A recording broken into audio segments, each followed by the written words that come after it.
در 6 سالگی رفتم دبستان. 6 سالم تحصیل کردم، تصدیق 6 گرفتم و دیگه دنبال پدرم اومدم بیابان. صاحب 4 فرزند شدم.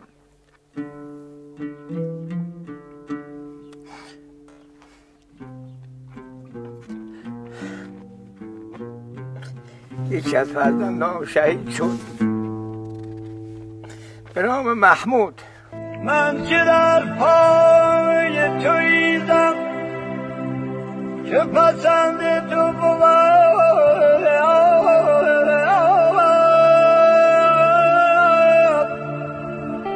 سر نچیزم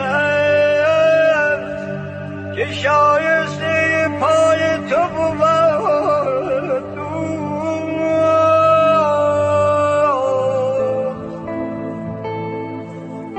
ذره‌ای در همه اجزای من مسکین